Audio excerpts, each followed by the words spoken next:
Welcome to Capitals Uncovered, the Pelle Neroth Taylor and Martin Sieff show.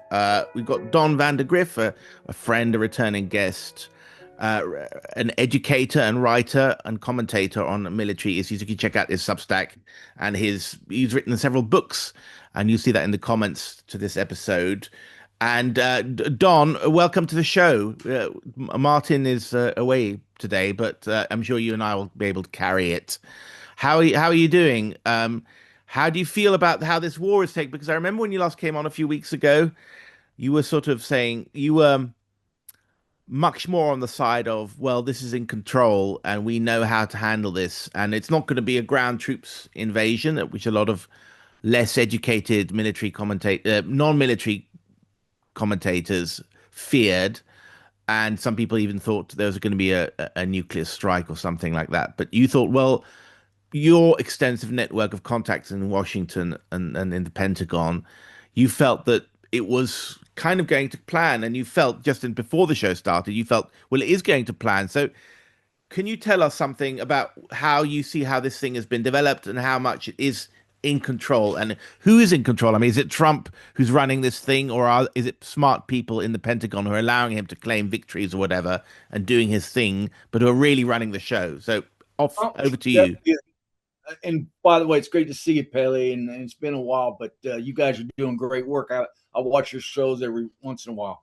Anyway, what feels good is with my work is I'm not bragging, because I am as humble as possible, because I'm so blessed to be able now to have a work ethic after being ill for so long. Is I have Substack articles that are on record before the campaign, validating what I've been saying, and then during the campaign validating. So it's not like, oh, it's getting better, so I'll jump on the bandwagon like so many people have, or they have not.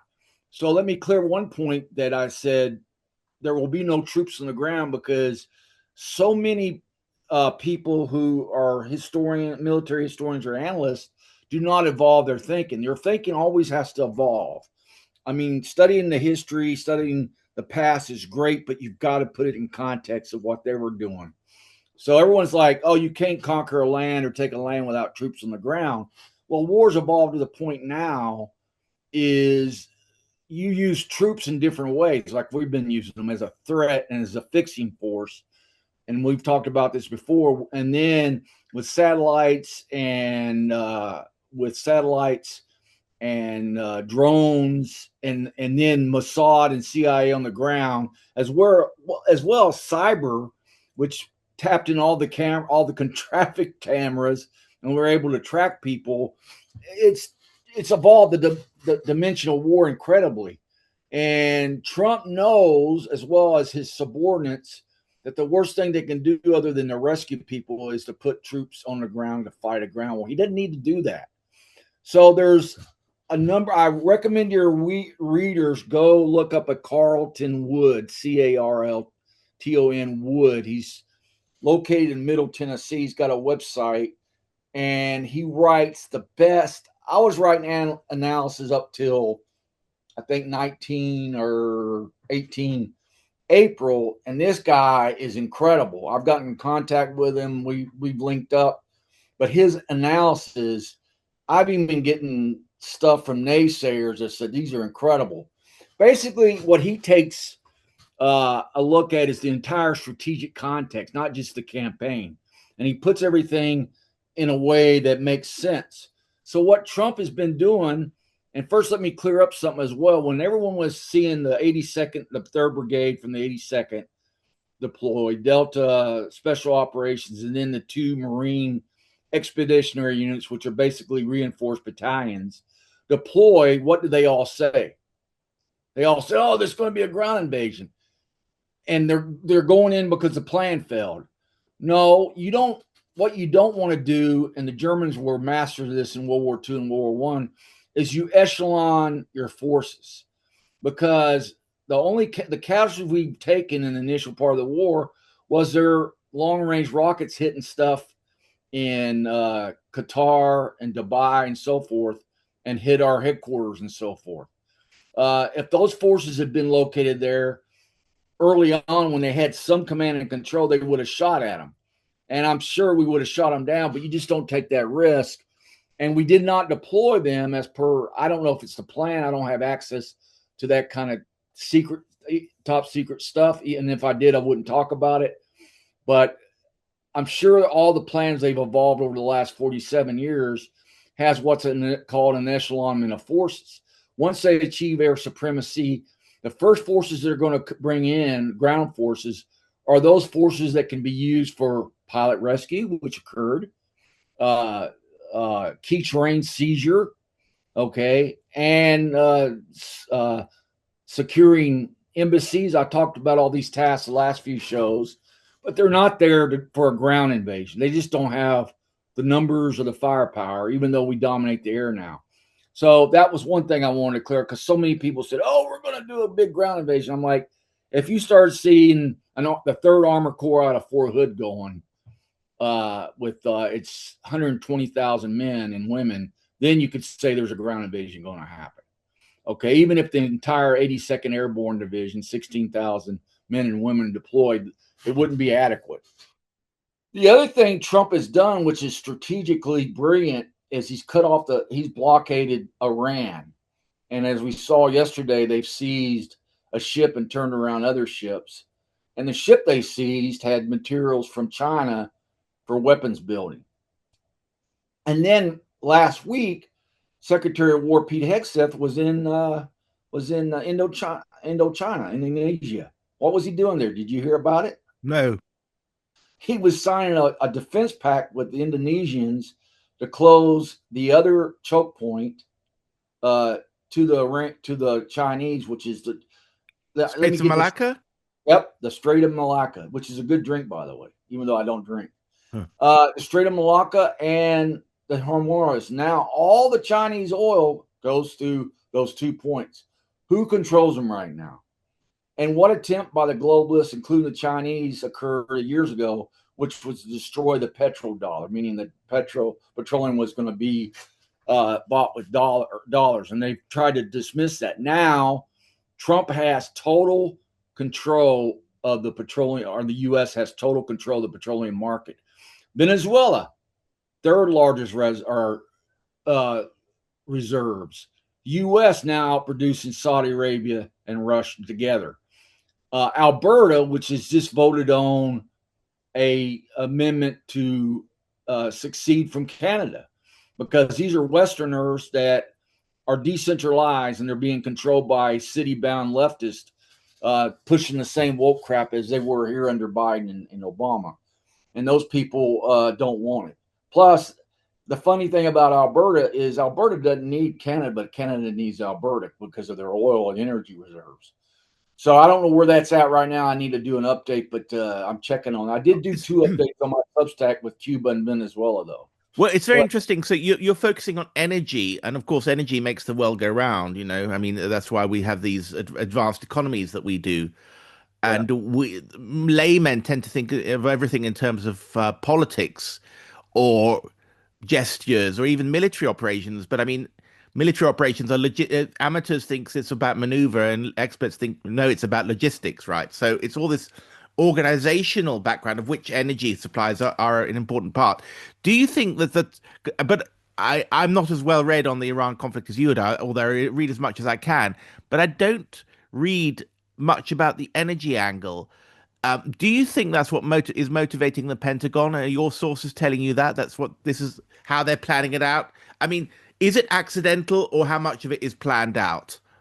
I think it's all planned out, because the first thing you want to do, all your next initial objectives are to seize supremacy of the air. We have that now. Yeah, a gunboat will get through, but guess what? In 1945, when the Allies had total supremacy over Germany, Germany still got back and shot down planes and shot down fighters and bombers, and so That's going to happen. Supremacy doesn't mean they can't do anything, but what it means is you have total freedom of the air to do almost anything you want to do, and they have that. But my point, to answer your question, this has been part of the plan for a long time. Trump is a businessman. He's a very successful businessman that learned from his mistakes. He learned from his 2020 down defeat, and he sat for 4 years and said, "What did I do wrong in the first 4 years?" And he's even admitted that he picked the wrong people. He picked insiders, and not only that, but now he's listened to people like William S. Lynn about fourth generation warfare. My stuff's getting read in the Pentagon because I told them I didn't want a job because of my medical issues. I want to help though because I love my country. So what's happening is they realize the worst thing they can do is put troops on the ground. They don't need to. As long as they have ground assets through Mossad and CIA, and then there's probably Delta operators because they do great strategic reconnaissance. They've got everything they needed to do. And now they've laid a blockade on the blockaders. And guess what? The Iranians only have 10 to 2 weeks of oil storage. Their oil wells keep pumping. They can't shut them down. And they don't have any place to put their oil. This is a disaster. They're losing right now $400 to $500 million a day. That's how they feed their war machine. So they're freaking out. And we've turned away a few ships, and we've captured a ship. Marines the other night did a fast rope. And those young guys live for that stuff. I remember when I was there, that's what you live for. You don't want war, but when you have to do it, you're ready to do it. And so the morale of our forces, from what I'm hearing, is very high. Even though the carrier groups are staying there quite a while, the morale is very high because they're getting to do what they got in the military to do, and they're being allowed to win.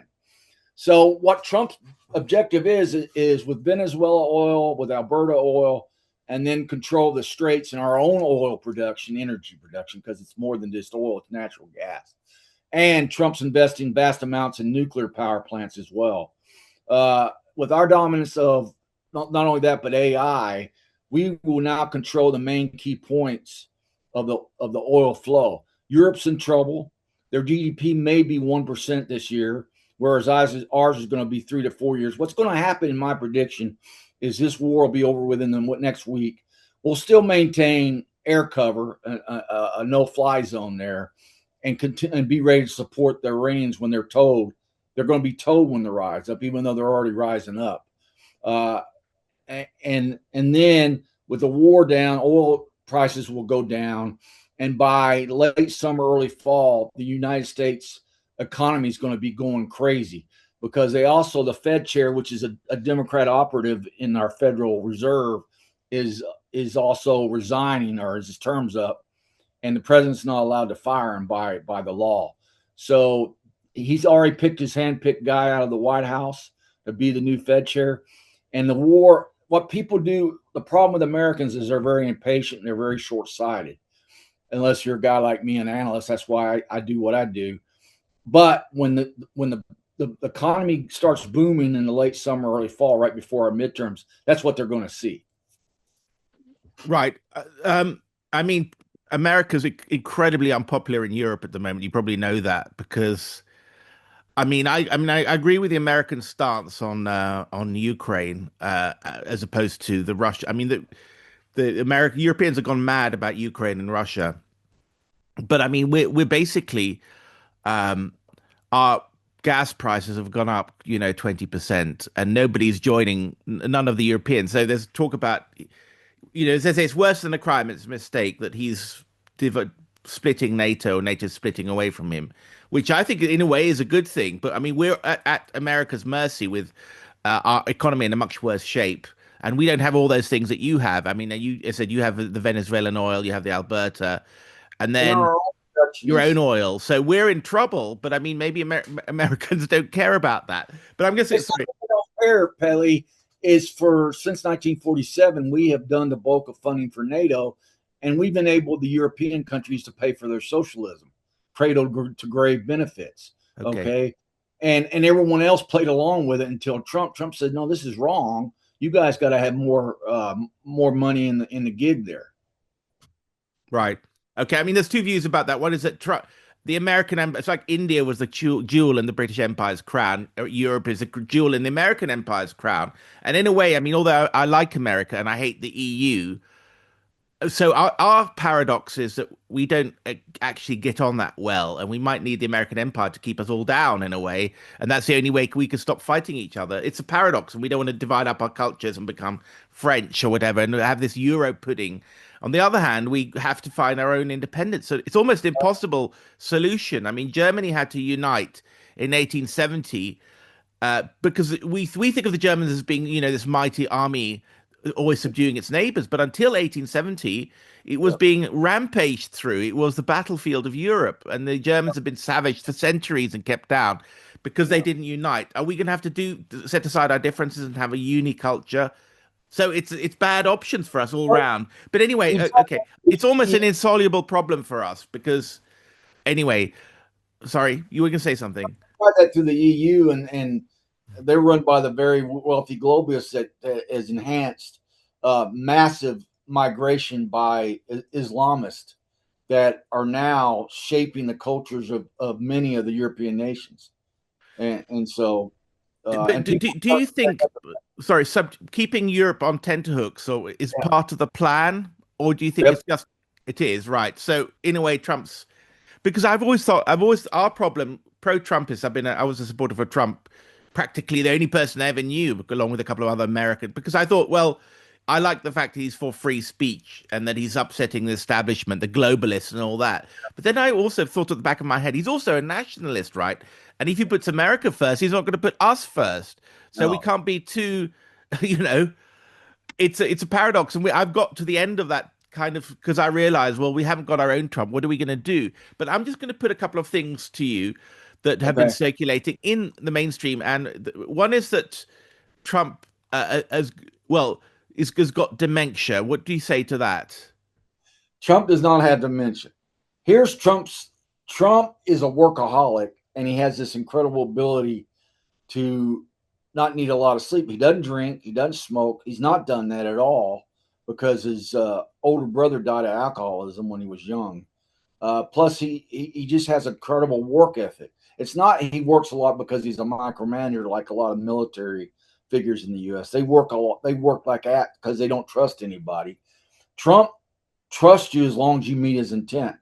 And you can tell because they have a sense of, like Rubio was saying, he has to hide on Air Force One to get a nap because Trump gives him a hard time like alpha males do. So that's a little piece of evidence, but it tells me, having been an advocate for alpha male, bringing back alpha males, that's how we operate. But no, Trump has no dementia. If anything, Trump also has learned how to really delegate and use mission command. And you can see all that on my Substack or in my books. I have a forthcoming book called Internal Insurgency, How the Democratic Party Mastered Fourth and Fifth Generation Warfare and How the Conservatives Can Win. Matter of fact, our good friend Martin wrote a beautiful foreword to it. So it'll be out in May, and I plan to send copies to all the key people on the conservative side, and I'll get you guys a copy as well. That'd be great, and we'll review it. We could talk about it, and of course we'll link to it here on this program, this very episode. But just there was a Wall Street Journal. I mean, the New York Times and the Wall Street Journal have published articles which talks about the inside, what really happened during this Iran war, and what's New York Times, okay, fair enough, they anti-Trump, but the Wall Street Journal is kind of conservative and pro-Trump, but they both more or less say similar things, which is that it's unflattering to Trump. And the point is, those stories must have been published with enormous input from people who are close to Trump, his advisors and so on. So an outsider might say, well, these are people who think that it's going to hell and they need to secure their way out of this Trump administration by saying, we're distancing ourselves because this thing is not working. And, there's talk about Trump being in the Wall Street Journal article came out 2 days ago, very damaging, said that Trump was kept out of the Situation Room, because he was too impatient. And, to say that about a president is very unflattering. And it must have come from Rubio or someone, So I don't think the Wall Street Journal, as you said earlier, that was pro-Trump. it's since last fall, it changed a lot of members of its editorial board. That's where these pieces are coming from, and they now lean left. A matter of fact, I saw a good article by a friend of mine, Charles Smith, who's another brilliant writer, talk about that, how they changed the editorial board to more pro-left, and they're leaning pro-left with more attacks on Trump because they're going with the perception that it's better now to jump on the bandwagon that we're going to lose this thing than be pro, we're going to win it like I am. But I'm seeing everything I laid out months ago happening already. And then with Carlin Woods, the guy I mentioned, his post, which I always repost on Facebook and my Substack, it's going away. I forecasted and a few others. And all my inside sources from the Pentagon also say the morale there is pretty good, and the morale among our forces is really good. So I don't know where these. I really think these are paid. They get a lot of money from billionaires that are left, even though they made their money on capitalism. They become so egotistical that they think we're only smart enough to make all the decisions. Nobody else is, and that's totally untrue. Okay, I don't know. What about have your sources? I mean, there was it hasn't been in the mainstream media, but there's a guy called Barry Johnson who's on our show a few weeks ago, and he's very well known. He's a former CIA officer. He's got lots of views on the various podcasts he appears on. But he says that his sources in the Pentagon said that Trump had tried to get the nuclear codes. Now, it's a kind of strange phrasing because does it mean he's going to prepare a nuclear strike or what? But the very fact that there are people leaking of that, I don't know if you've heard that, it's been all over X. But some people have interpreted that he was planning a tactical strike on Iran, but it might have been psychological operation designed to discombobulate the Iranians. I don't know, but have you heard of that? And Dan Carr stormed out of the Pentagon, stormed out of the Situation Room and said, this is against Rule 92 because the Rule 92 is that you can't obey a genocidal order or something. Your take on that? My take is it's a psychological. They're just throwing so much, just like when Trump said, "I want to bomb you back to the Stone Age," and the whole left went crazy. Even though when Clinton bombed Bosnia in '99, he blew up every bridge and power station in Serbia, and then when Obama bombed Libya, they bombed every infrastructure, but no one said anything. So it's all psychological. It's all fed by the billionaires that are left leaning that are really egotistical maniacs that want to control everything.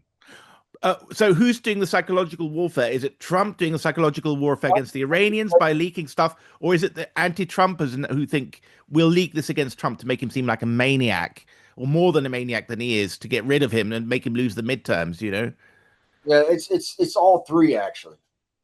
Okay, Trump's doing his own psychological thing by statements he makes on X. The left hates him so much that even if right now the Iranian people, which I think will happen in a few weeks, rose up and made it into a democracy, they would still find a way to say we lost the war. And then the third part of the Iranian propaganda, which I watch on Tulsi TV, which is ran by an Iranian dissident whose family is still there, and it's brilliant podcast, is countering all this propaganda. He's a big pro-Trump guy. He has contacts in Iran, and he's like me. I don't say I depend on him because he's one of hundreds of sources, but we're all positive about what's going on. But he's got the inside scoop to what's going on in Iran because of his contacts there. It's called Tulsi TV. Yeah, I've heard of it, actually. It's really good. Matter of fact, he's on the mainstream channels. Is that an X account, or do they have broadcast as well?